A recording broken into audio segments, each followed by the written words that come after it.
All right, so today we're going to be talking about Chapter 7, Lesson 2. This is all about congruence. So the big thing that we're going to be focusing in on today is talking about how we know that corresponding parts of different shapes are corresponding, and then write congruence statements based off that. So corresponding parts.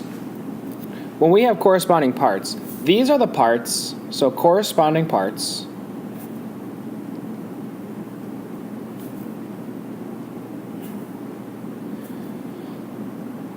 are the parts that match up.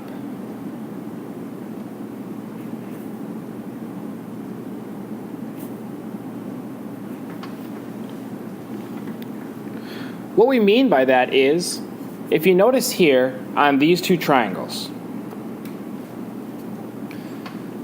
this side and this side are both the shortest side of their respective triangles.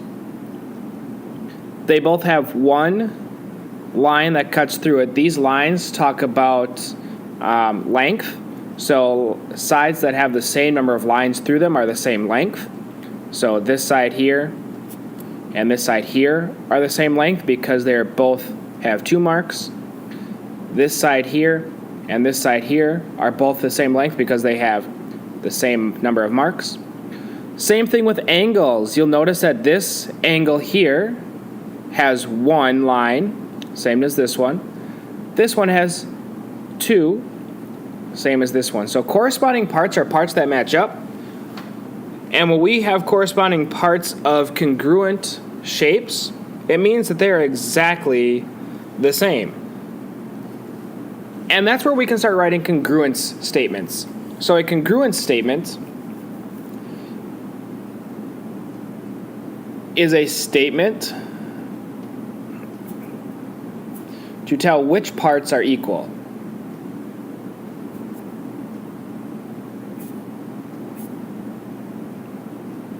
And in math, we like to call this congruent. So as we go through this, something that's very, very important to remember is that we have to talk about angles and sides.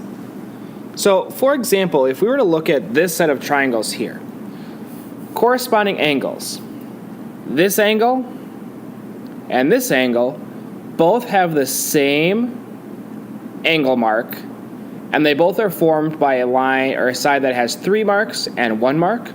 Here's 3 marks and 1 mark. So these two angles match up. They're corresponding angles. So the way that we draw this is angle A, angle D, and the symbol that we draw between them to show that they are congruent is an equal sign with a squiggle on top. This symbol here means congruent. Next thing, we're going to look at these 2 right angles. They're both formed by sides that have 1 mark and 2 marks. Here's 1 mark and 2 marks. So those 2 angles are congruent to each other. So we'll say angle B is congruent to angle E.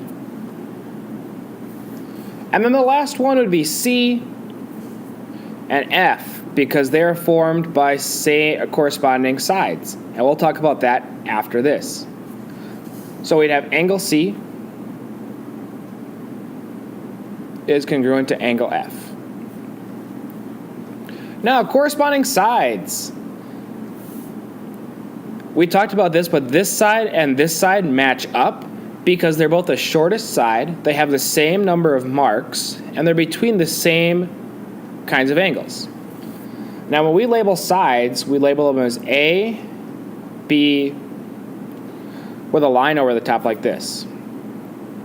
We say that they are congruent to, now A was the starting point, so D has to be the starting point here, because if you look at this in the angles, A and D correspond to each other, which means that A and D need to be in the same position. Next one, we would have B and C corresponding with E and F. So BC is congruent to EF. And then the last side would be CA, or you could say AC. If we went CA, it would have to be FD. So this would be AC. Then we want to go DF, because again, A and D, A and D, so we want A and D in the same spots here. All right, so let's look at some other examples here. Example 1, it says write congruent statements comparing these two triangles. So as we go through this, corresponding angles, I'm going to go with P and C because they're both formed by side lengths that have 2 marks and 3 marks, and they have the same angle measure. So 2 marks and 3 marks, same angle measure. So angle P is congruent to angle C. Next one, I'm going to say R and D because they're both formed by the same kinds of sides. So here's a side with 2 marks and here's 1 mark. Here's 2 marks and here's 1 mark. So this would be angle R is congruent to angle D. And then the last one, we'd have angle Q is congruent to angle B.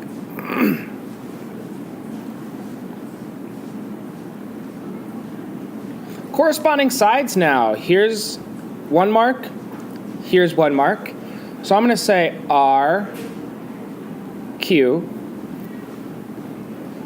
is congruent to R corresponds with D, so D has to go first. Q corresponds with B. Excuse me, so B has to go second. Next one, let's talk about RP. So RP is congruent to, so this side had 2 marks, this side also has 2 marks. R corresponds with D, P corresponds with C, so this would be D, C for the line. And then the last side, we're going to talk about PQ because this has 3 marks. We haven't done this one yet.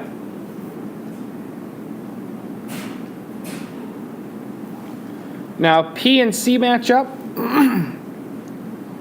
and Q and B match up. So we're going to have C, B, so this is going to be C, B, and that side. And that's how we write corresponding statements. All right, let's talk about just one more example here. So example 2 on the next side. This is now talking about if these two figures are congruent. We are going to make that assumption. So it says in the figure below, quadrilateral ABCD, which is the one here on the left, is congruent to quadrilateral WXYZ, which is the one on the right. We want to know what is the value of angle X, which happens to be this one right here. And then, of course, explain. So this is where it comes into account talking about corresponding parts. So X and B correspond with each other because they're both this angle here. They're both the long angle. They're both opposite of the 90-degree angle. They're also formed by the short side and the second shortest side. So that'd be this side and this side, which means that angle X would have to be 145 degrees because angle X is congruent. Let's actually write this out. So angle X is congruent to angle B.